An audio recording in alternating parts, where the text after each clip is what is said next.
How's it going, ladies and Bruce and Sixkilla? Welcome back to the VII Enigma. We had to cut off the last episode in the middle of Elijah getting his memories back of one of the timelines.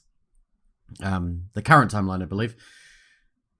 Because it was running on a little bit long. So let's continue regaining our memories. Mostly bad memories, I think. But I guess we'll figure out how to make the Tempest machine, hopefully, if he survives. Once again, the images before Elijah abruptly skip forward in time. You doing okay, Elijah? You seem to be, I don't know, a little different lately? Yeah, just tired of all this. It's been way too hectic. Way too many media appearances for my liking, though it looks like they're starting to die down a little now. It's been a while since the pandemic hit and all. The Bureau is tidying things up around the world. These last few years have been frenetic, but I think the craziness is almost over. I hope so. We were pretty young when this is all put on our shoulders. We haven't known a normal life since. Maybe we should try it. Try what? You know, having a normal life. And how would we do that? Well, we've been seeing each other on and off for a while now. With everything that's happened, we often haven't been able to be in the same place for too long. Why don't we try to settle things down a little bit and move in together? With me? The fake? I bet even she has begun to see him when she looks at me, just like everyone else. Maybe. I don't know. What has happened to you?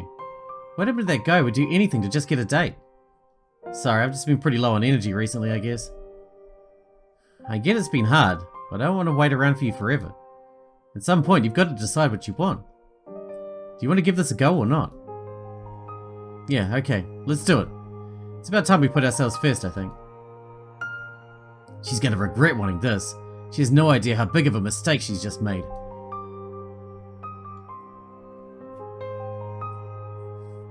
The scene jitters and flashes forward in time again, as the pace and clarity of the scenes before him are as erratic as the experience. Elijah, this has to stop. You've been drinking way too much recently. Do you even realize what time you came home last night? Not exactly. It was pretty late, I guess. What does she expect? She was the one who wanted to give this a go. I don't even care about all this anymore. Do you even care? Do you have any remorse at all? I've been trying to catch you for a while now. There is something important we need to talk about. Can't you just leave me be? What do you want from me? Just to go back to normal. To be the charming man I fell for all those years ago. Charming? You mean this joke before you that never achieved anything? The guy everyone forgot about once they had no further use for him?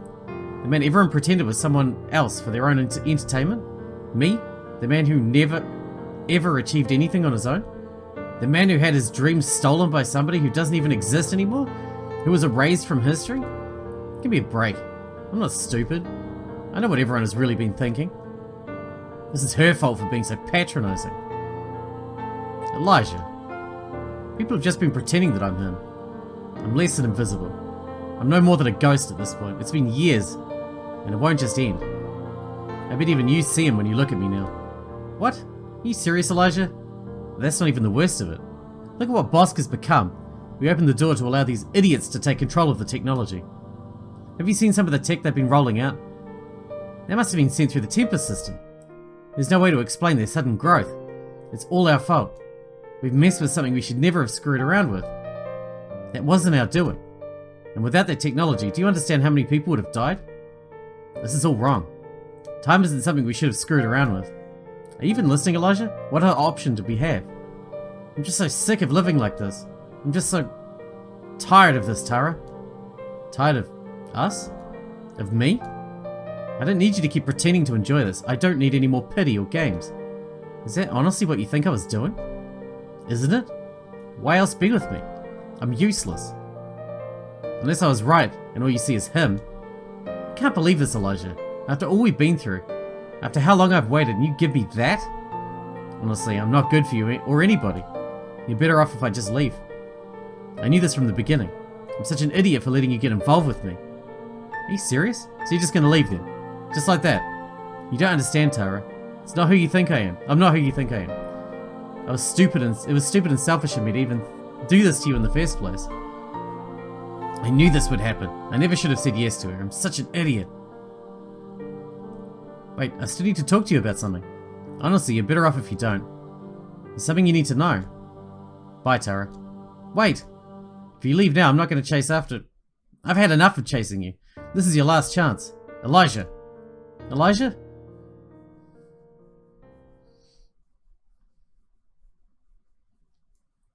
The scene fades to incoherent nothingness before Elijah, as the torrents of black, seething emotions sweep through his being.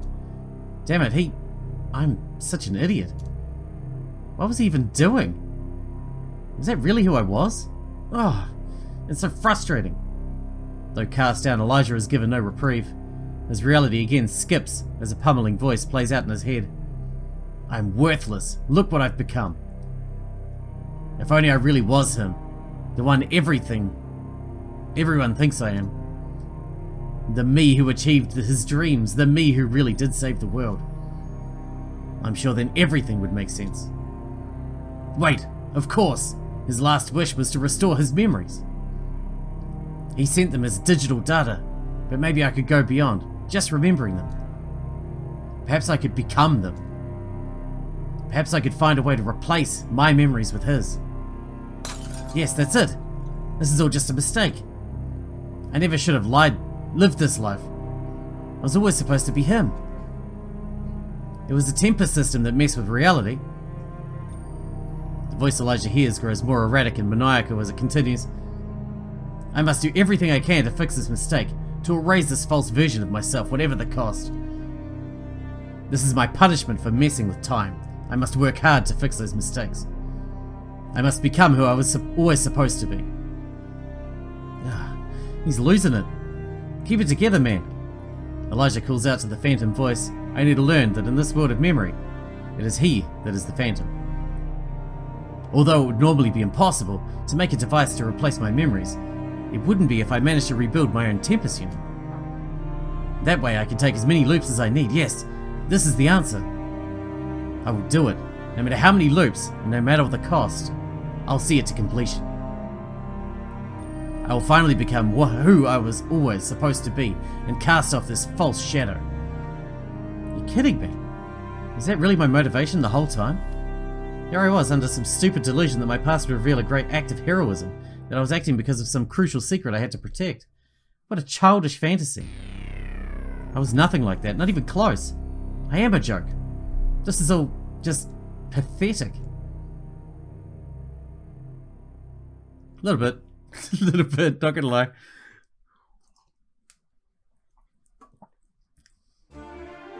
After completing his last mission, Beckett arrives to see Lionel was instructed. The master will be with you shortly, sir. Thanks. Clutching the black case as he waits, the events of earlier that day weigh heavily on Beckett's shoulders. You think? Fucking psycho. Beckett wears a pained face as a peculiar voice chirps out toward him. Oh my, that is quite the expression on your face there, Agent Beckett. Troubled by something, are you? Lionel cannot help but add a sarcastic, knowing smile along with his statement. No, everything's good. Must be the sight of this ugly furniture. I'll try to hide it better in future. Good, good. That is what I wanted. You were far too polite last time. This is how I like it. I'm glad I make you feel comfortable. Following the sarcastic-laden exchange, Lionel takes a seat, inviting Beckett to do likewise. Could I tempt you to having a glass of wine, Agent Beckett? If you're having one, I won't say no. Pouring 2 glasses, Lionel hands one over to Beckett. Now then, I've been dying to hear. How'd your mission go? I have the feeling you know full well how it went, sir. Well, that might be true, but even so, I don't know how you feel it went. We got them all, but I broke protocol and carried out the termination myself. So depending on how you view that, I either pass with flying colours, going above the line of duty, or I'm way out of line. And which do you feel is more appropriate? The former. If the Bureau's hold was less steady, then perhaps my actions would be destabilizing. But with the position we're in now, if anything, it just saves time and resources. I see, you're quite the pragmatist. I can see why I was told about you. I don't disagree with you myself, though let's be truthful, it certainly got a little more personal in there than you're letting on, wouldn't you say? Sounds like you already know. Yes, yes, well your actions did just speed the way on the mission I gave you, so I'm happy to overlook this one. I must say though, Agent Beckett, if you wish to be effective in bringing order, you must get better at controlling yourself. This is what all leaders are called to do. If you cannot control yourself, someone else must do the controlling for you. So which will it be for you? Control or be controlled? Lionel's last statement holds an ominous weight, Before Beckett has the chance to respond, Lionel abruptly moves on. Anyway, tell me what you thought about that little gadget you're clutching there. I'm intrigued to know what you think. It's pretty unbelievable, to be honest. It is, isn't it? Just how many loops were needed to make a device like that? The development behind this device is very complicated history. Suffice to say, it took quite a few. What are the limits to this device? They seem to make them obey every order we gave.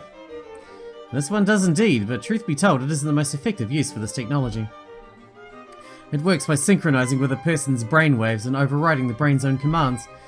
To make it work for your exercise actually demanded a fair amount of work behind the scenes, not really sustainable for regular use. Not to mention with brain functions such as movement commands, the brain would eventually find ways around it when the conscious will is left fighting against it. So it's only useful for a short period of time and requires a lot of background work. Seems like a lot of work has gone into it without much return. Oh, but this isn't the primary function. This is just a little bit of extra fun, really. You'll see soon enough. Tell me, would you like to hold on to it for a bit longer?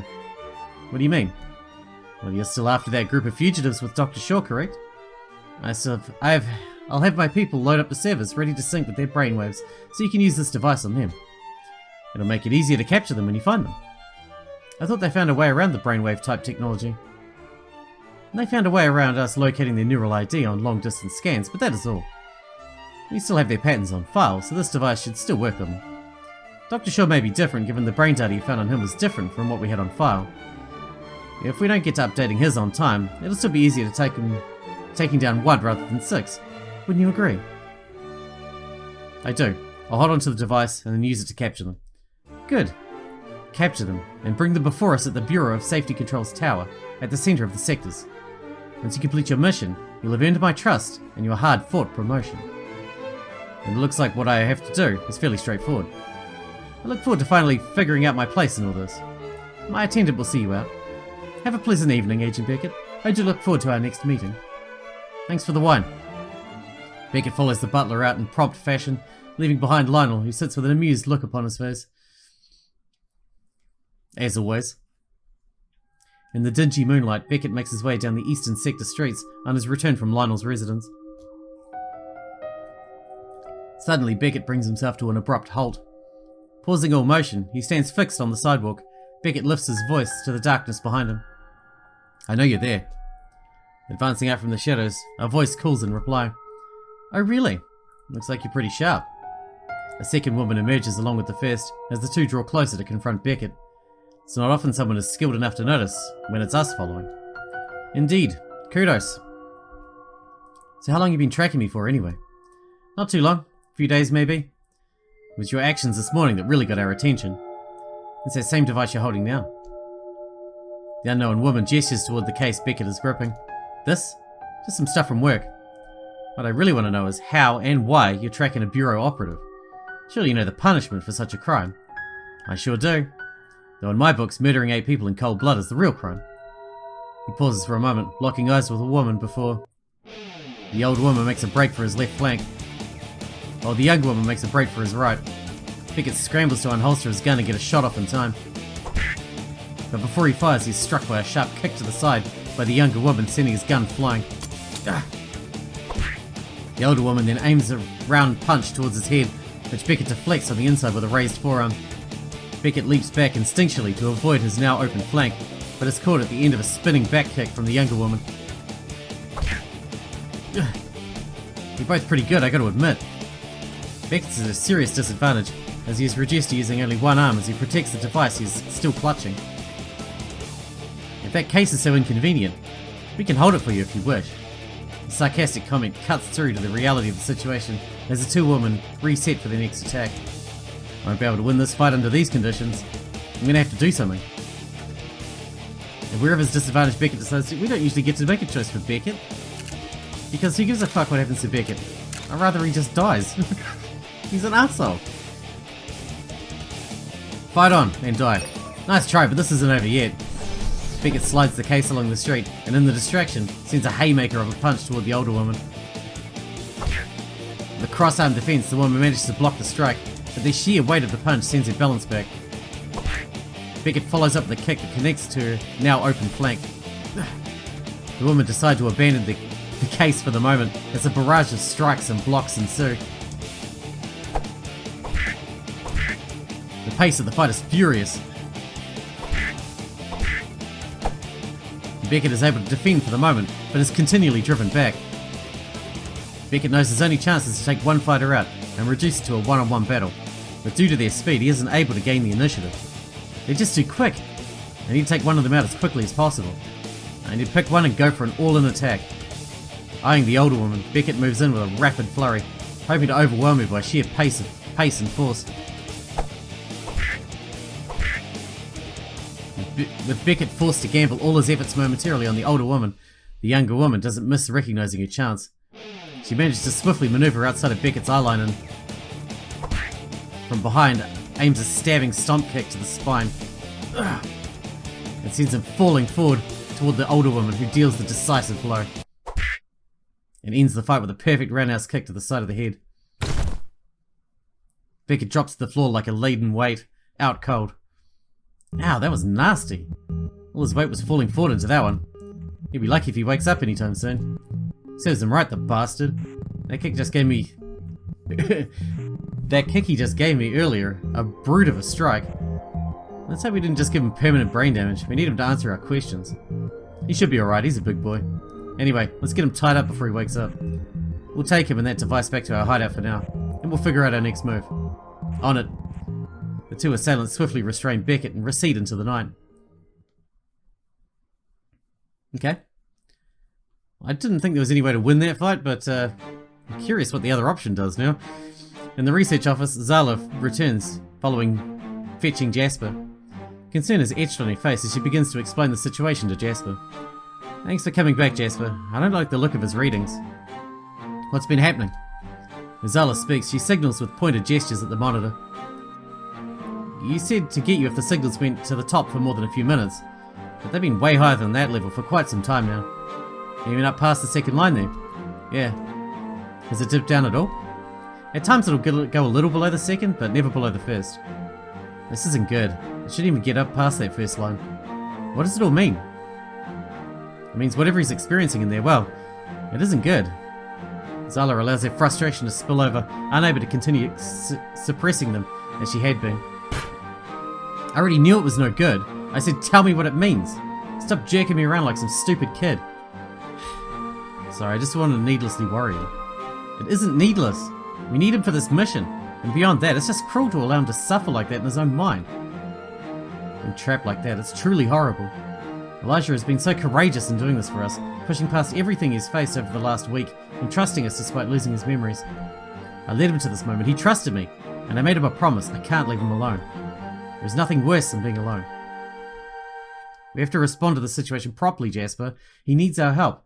Now tell me what these readings mean. Right.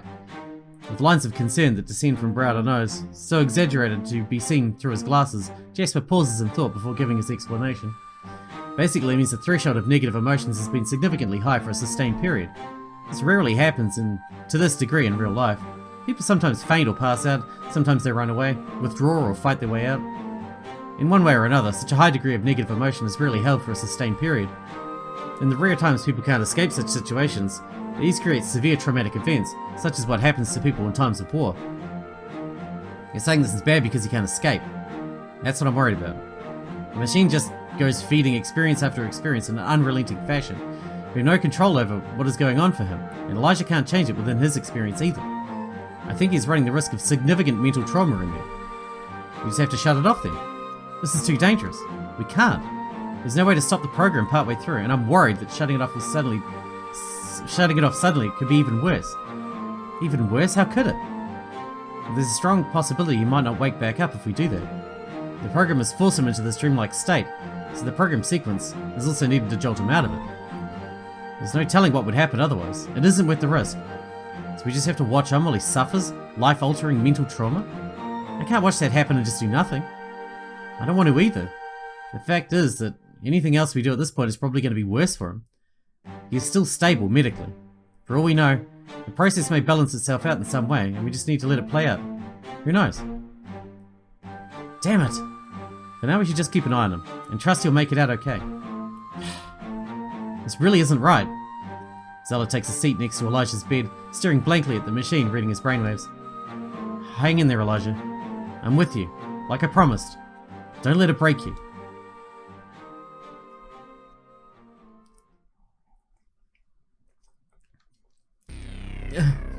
Elijah once again screams out to the void, but his voice makes no sound.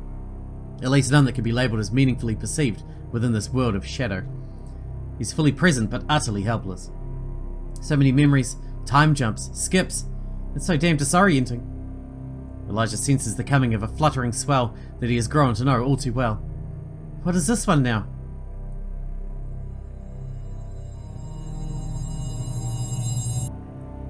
Before him, Elijah sees an image more crisp than any before it. Huh? Why is this memory so clear? Maybe it's more recent? His attention shifts as the scene begins to play out. It's been a while, Tara. It has, several years in fact. You doing okay? Well, I'm being hunted down by boss just for being alive. Just for what I know. You're probably the same, so no, I can't say I'm well. I'm surprised you're able to track me down. Did you search me out after seeing my message at the facility? She must be talking about the audio message we found from her in the facility we're in. At the facility? What do you mean? Really? That isn't what this is about? Never even saw the message? What are you talking about? Huh. Don't even worry about it. I thought you followed it up, and that was what this was about. How pathetic. It was foolish of me to think that in the first place. Seriously, I don't know what you're on about. Don't worry, it's just a fool's hope anyway. You can't just say that now. What is it? Just drop it, Elijah. You had the chance to respond and you didn't. It was my fault for expecting it, if anything. So what'd you go to the effort of calling me out here then? What do you want? It couldn't have been easy to find me. It wasn't. You kept your promise and shut out any way I had to contact you. You really are stubborn. Now that you're on the run, it made it even worse. You really shouldn't have walked away that day. Listen, I'm not here to argue or reminisce, Tara. There's something I need. Really, after all these years, you've got the guts to find me just to ask me for something? I just need some of my old equipment. I'm gonna fulfill that last request made of me all those years ago. You don't mean from the other timeline? One about restoring his memories? Yes, I do. I just need to know where I can find some of those supplies. It'll really speed up the process, potentially by many years. Where is it? Where is it, you say? You really think I would have kept all that old junk and equipment of yours around all these years? What are you saying? Elijah, my life is on the line here. There's a good chance I won't make it to the end of the year, and you've come all this way just to get your old equipment? You made me take such a risk just for that? What is wrong with you? I don't want to see this anymore. This is so messed up. I'm sick of feeling everything he feels. Just some equipment? What is wrong with you? I need to fix this. I need to fix it all and make it go away. That damn machine's screwed with reality. I need that equipment to fix it, to restore my true self. What are you talking about? Have you really been so self-focused this whole time? Do you have any idea what I've been through because of you? I really hoped you might have changed. That you'd seen my message and sought out what I'd left for you. What I had to leave behind to keep safe now. I'm being hunted down. Seeing you like this makes me glad you didn't find out. You've lost it. Damn, I'm such an idiot. The intensity of frustrations boil over on all sides, the two conversing and the one absorbing, all from afar. Stop talking nonsense and avoiding my questions. I don't want to waste any more time. Without my equipment and data, we're talking potentially years here. I must restore my mind. The frenetic nature of the man's demeanor is ever increasing as the conversation goes on, cracks appearing widening in his mental state. It's all wrong. It's all wrong. Tara, I'm going to ask one more time. Where is my old equipment? The man momentarily lowers his pace and voice, though harboring a menacing undercurrent. What is wrong with him? I'm a maniac. I mean, he is. He is. It isn't me. It isn't me. What's wrong with you? Get away from me. I've already been through enough because of you. I'm not doing this again. Because of me? This man should never have existed. He's a freak twisted by that stupid system we made. I have to right that wrong. Why can't you see that? Are you going to help me or not? I'm not doing this anymore. You really have become nothing, just like you feared all those years. I'm leaving. Tara starts walking away as a frenzied Dr. Shaw follows. No. What is this emotion of his? Stop. Get away from me. Stop, don't do it. What did you say about me? Get away from me. You're not right in the mind. Right mind? My right mind? You're right. This is my wrong mind. I need to collect my right mind again, and you just won't help me do it. Stop. Elijah was forced to watch and feel the murderous impulse of his former self find fruition. Two hands encircle. Unabated rage flows. An unsuccessful struggle. These scratches are her final mark. Longer than needed, the job truly complete. Her life has receded, never to speak again.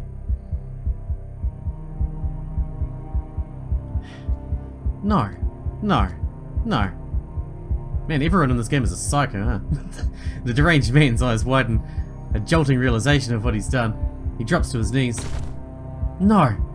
Elijah watches and feels the pit of emptiness that consumes him and his past self together, as past and present collide. As he does so, a dark nothingness consumes him once again. That's fucked, man. Chapter 5, Greeted by Angels. Man, I thought Beckett was bad. I mean, Beckett is bad. In what to Elijah could only be described as a hellscape, the echoes of a tortured voice fills him again. Tara, no. I killed her? What have I done? Is that really me? I would never do anything like that. Never, ever. But these scratches, it really was me.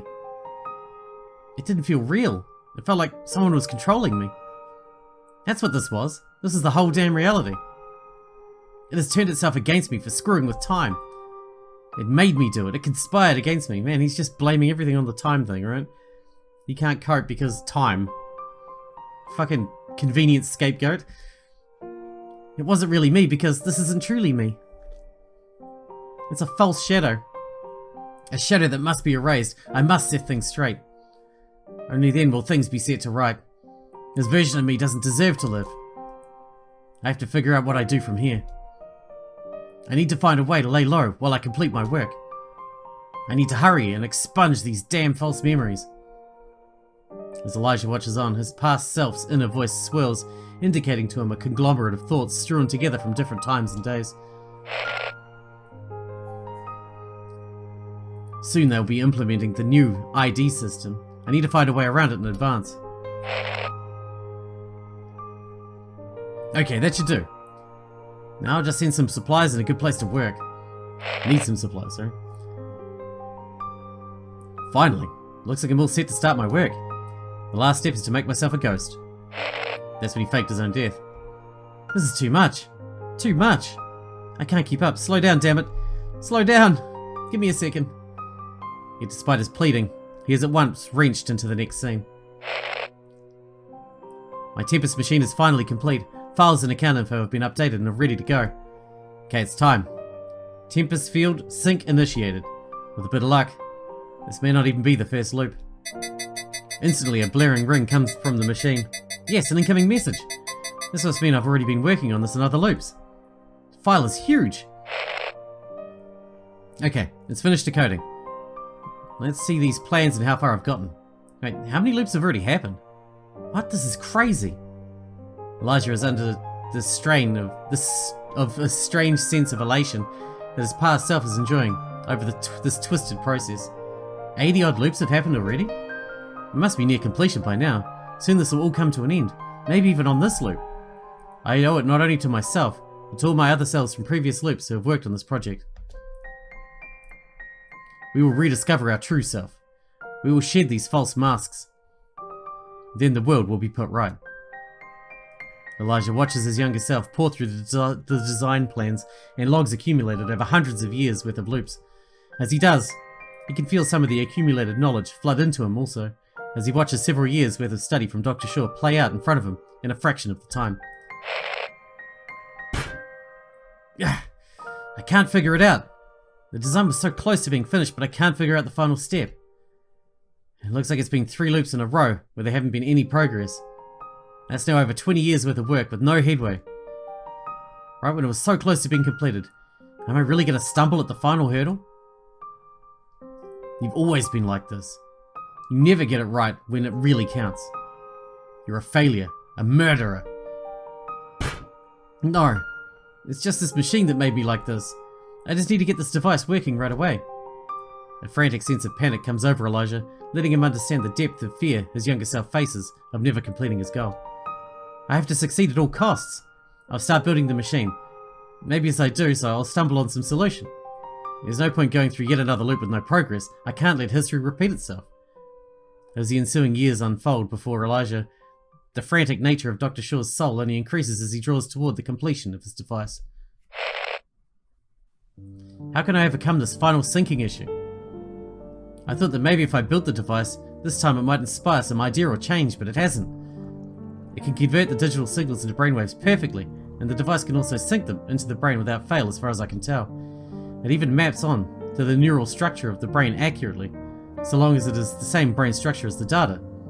But the crossover between the two states, I can't see a solution. At some point in the crossing over from one state to another, the data shows a projected destabilization in brain function. Every solution I can think of has failed.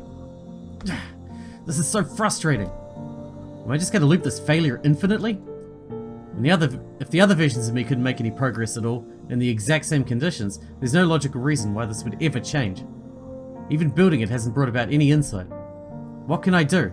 I'm just trapped in this endless loop. As Elijah watches several years worth of memories pass before him, he watches his younger self's mental and physical state become increasingly haggard. He has completed building the device, albeit without a solution to his final issue. He watches as Dr. Shaw eventually decides to leave the tunnels, depressed, dejected, and without purpose, after the years roll on without a breakthrough. The Elijah that emerges is almost a splitting image of his current self, the only difference, his clothes and the deadness of his eyes, a fact that makes Elijah increasingly uncomfortable as he watches on. Another drink, thanks. You've had enough, pal. There, pal. Just one more, I'm fine. You said just one more last time. Clear out of here, alright? Or I won't serve you next time. I'll pay extra? I said no. Get out of here or we'll throw you out. Alright, I'm leaving. Stumbling out of the bar, Elijah rounds a corner into an alley, where he slumps down with his back against the wall. There, an unexpected voice suddenly calls to him. Doesn't look like the most comfortable place to sit. Elijah looks up to see a woman emerging from the shadows. Who are you? The name's Pfizer? We'll go Pfizer. I've seen you in the bar every night this week. Every time you leave drunk and sleep here in this alley. Gotta admit, it's pretty strange. So, what business is that of yours? Suppose it isn't. Mind if I take a seat? It's not like it's my wall. Do what you want. Pfizer sits with her back against the wall next to Elijah, looking out toward the sky as she speaks. So what's your story? I know these parts pretty well and I've never seen you around here. Though you do seem somehow familiar. Honestly, why do you care? Is there something you want from me? Pfizer continues to look straight out, responding without making eye contact. You see, I'm a little like the town mum around here. Boss might be in control, but they're not really terribly interested in us here in the western sector. That's where I come in. Not much happens here without me knowing about it. So seeing a guy pop up out of nowhere 6 days ago, who does nothing but get drunk and sleep in the street, is more than enough to catch my eye. Are you bothered by that or something? A little. Mainly just for your sake. The Bureau doesn't tend to let people live out in the streets very long. People like that tend to have a way of disappearing quite suddenly. To be honest, I'm quite surprised I haven't picked you up already. You probably don't even know I'm here. What do you mean by that? Don't worry about it. Doesn't matter. Has it got anything to do with that little chip-looking thing on the back of your neck? Wait, you noticed that? The only reason I'm still alive is I have a knack of picking up on things quickly. I'm always observing what's going on around me. Plus, that thing isn't exactly discreet. I guess you got a point. So you're gonna tell me who you are, or what that is, or not? I'm just a ghost, and this thing here is a way to make sure I remain hidden. Pfizer takes a moment to absorb what was just said before responding. Quite cryptic there, aren't you? Okay, I'll bite. If you want to remain hidden, and that chip makes it happen, are you saying it can block the neural ID scanners detecting you? Elijah remains silent, hesitant to respond one way or another to her deduction. Guess I'll take that as a yes. If so, I gotta say that's really impressive. I never heard of anyone developing tech able to stop ID detection. Bosk's tech is next level in that way. It's something they so heavily depend on. Just who are you to have such incredible tech? Once again, Pfizer is met with nothing but silence in reply. Oh, you're just a ghost, right? Okay, let's see. To me, that means it's probably one of two things. One, you feel like a ghost because nobody notices you, or you wish they wouldn't notice you. I guess that fits with the whole drinking yourself silly business. Two, you're someone who people consider to be dead, thus, you're a ghost. Having that chip on your neck would make that entirely possible too. From Bosk's perspective, they would have assumed you died if your neural ID suddenly vanished. So tell me, which one is it? Do you really need to know? Well, I could just hand you over to Bosk, would you like that? Something tells me you wouldn't do that. Got me there. Guess I'm a bit too obvious, yeah? Anyway, I'm gonna put myself out there. I could use your help. My help? Why should I help you? To be honest, I'm not much concerned with who you are. Feel free to keep it a secret for all I care. It does seem as though you could use a place to stay, and something to put your mind to. I can offer that in return for your help. I actually don't need a place to stay. If you're choosing to get blind drunk and sleep in this alley, it seems to me you at least need something to put your mind to, right? I could really use your skills. Doing what exactly? I told you I was the town mum. That's true in some ways, though I probably have a little more reputation as the town vigilante. I don't really agree with that label. I just try to mediate between the squabbles that arise in these parts. It's not like Bosk is going to help us. They just do the bare minimum to keep us quiet while they funnel all the wealth to the upper sectors. What does that have to do with me? Well, the Bureau is the real problem. All the issues we face stem from their corruption. People are forced to squabble and turn against each other in this place, pitted against each other for what little scraps we're handed. Until we find a way to fight back, then everything I do in this town will be just like a bandage covering a festering wound. I get you. I hate what Bosk has done too. Trust me, I feel that weight more than you know. But how could you possibly do anything? You just wind up getting yourself killed. Maybe. Unless I become a ghost like you. I want you to work with us. Help us develop some tech, such as those chips. If we can disappear, then a whole bunch of possibilities start to open up for us. You said I know how to make these. Maybe I just stole it or something. I doubt that somehow. At very least, could you help us get more? Yeah? What do you say? You don't want to get mixed up with me. The weight of Elijah's words make an impact, even on the unusually unflappable Pfizer. I see. You did something that bad, huh? You won't give it up, will you? Whatever happened, I don't need to know and don't expect you to tell me. Out here, most of us have gotten our hands dirty. And me, way more than most. As long as you leave it in the past and don't do wrong by us, then we're fine to leave it at that. Honestly, this probably isn't the best time to be making many decisions. Because you've been drinking? You seem pretty withered to me. How about this then? Come back to my place. You can stay on the couch, and we can chat more about it tomorrow, when you're in a better headspace. What do you say? Elijah again hesitates to respond as he ponders his options, at a loss for what to make of the encounter. Maybe I should join her. It's not like I have anything else left. Fight back against those bureau bastards for what they did using my technology. It's a better offer than sleeping in this alley. Come on, let's go. Pfizer gets up and starts back down the alley. You coming? Alright, but just for the couch. I'm not committing to anything, yet. Okay, fair enough. Let's go.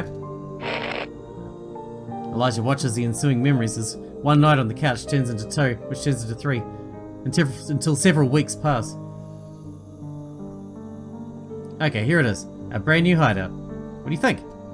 Seems fine to me. I was expecting a little more, but it'll do. You could be a little more thankful. Big reason for the upgrade was to get you off that couch and into your own room. That's not true. Now you have the ID blocker chips I built, you just need a new place for Bosk didn't know about. Yeah, I guess that's true enough. Still, we're putting it up for free, so you could at least pretend to be appreciative. True. Hey Mia, could you get the other bags for us? I just want to ask Elijah something. Okay, I'll come back in a little while then. Mia goes out of the room and Pfizer decides to question Elijah. Okay Elijah, you've dodged answering for a while now. I'd like to know if you're really going to stick with us or not. I don't get it, I'm here now, aren't I? Why do you need some big commitment? Pfizer stares into Elijah's eyes, scanning her mind to find the best form of reply. Have you ever been in a position of leadership, Elijah? Huh? Not really leadership, why do you ask? When you're leading people in an attempt to do something as crazy as what we are, you need people you can rely on. People who will be with you, and not flee when times get tough or inconvenient. I don't have time for people who aren't serious. Consider Mia for a second. She switched on. But she wasn't the sharpest, swiftest, or strongest. Do you know why she's still here when I sent so many others away? Because she's committed? Not just committed, but completely sold out for it. She saw her family ripped apart by the poverty they experienced here in the western sector. This all while those in the other sectors were fattening their stomachs with more than enough to spare. It lit a fire in her that can't be faked or replaced. She won't stop. I couldn't make her even if I tried. I'm not like that. You say that, but I think you're more capable than you know. Isn't the same DNA in you as the Dr. Shaw that gave everything to bring about the miracle of 59? I told you never to bring that up. Elijah suddenly lashes out at Pfizer's statement, but she remains calm and unflustered. So much bitterness and hatred just bubbling under the surface. I hate feeling this way. Elijah, I get you probably experienced some pretty crazy stuff given the position you were put in. Looks like you've changed completely since I saw that young upcoming scientist on the TV. Hell, I didn't even recognize you. 10 years in a beard does a lot. Some advice from an older woman who's been through her own stuff? Don't lose touch with that young aspirational spirit. That naive, almost stupidly optimistic side to our youth can turn us bitter as we are hit with more and more setbacks and disappointments. The longer you live, the more you'll be disappointed. It's just a fact of life. Keep a vision of the future, rather than an eye on the past, requires an almost religious faith. There is often no evidence to back up our hopes. In fact, usually our experiences point to the contrary. Nobody wants to have their hopes dashed again and again. But that faith, if you keep it, at least comes with the chance of change, the chance of a miracle. The alternative is much worse and guarantees its ending. Elijah, you're a smart guy. I know you understand what I'm saying. Visor's words bring a conflicted look to Elijah's face as he glances over to his bag in response to those thoughts. What do I want? You're thinking about that weird orb thing you keep on you, aren't you? It hasn't gone unnoticed, Elijah. I often see you staring at it in a daze. You don't even realize I'm there. You ever gonna tell me what it is? Seems pretty important to you. It's both my past and the future I'm reaching for. Visor tries to grasp at the meaning of Elijah's words but cannot decipher his cryptic language. Something we need to preserve. Sometimes we need to preserve the past to walk into the future. Other times we just need to let it go. I hope you know which is called for in your situation. Elijah doesn't answer, but remains motionless, looking down at the floor. Listen, Elijah, you were helpful in building this device for us, and I do want you to stay. I really mean that. But ultimately, we can't keep anyone around who doesn't truly share our vision or goals.